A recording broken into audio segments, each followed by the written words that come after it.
Parvoz gilam yuvishda adyolni qanday yuviladi deydiganlarga, adyolni maxsus kir mashinada yuviladi. Mana chiroyli bu ho'l holati hozir. Bundan olib mana sentrifuga bu siqadiganiga solinadi. Buni 90-95% quritib beradi adyolni. Bunga adyol solgandan keyin o'zini sersivalari bor. Mana ishlatadigan maxsus kimyoviy shampunlari, dog' ketkazadigan xlori bor. Xullas adyolingizni dezinfeksiya qilib, chiroyli qilib yuvib beriladi. Adyolni 90% quritib olib chiqqandan keyin tashqariga maxsus joylarga ilinadi.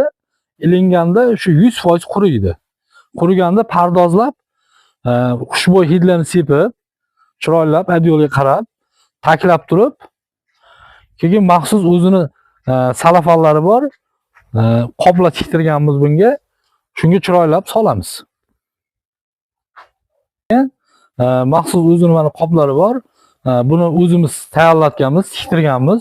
O'zimizni brendimizni tushirib, shunga chiroyli qilib beramiz.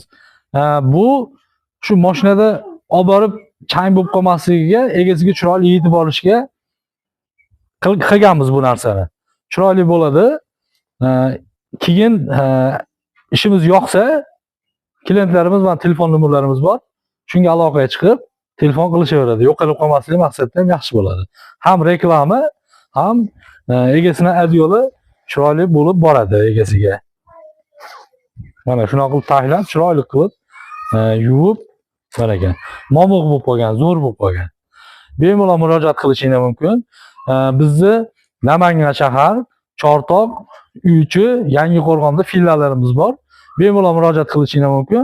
Pastda raqamlarni qoldiramiz. Bemalol murojaat qilaverasizlar.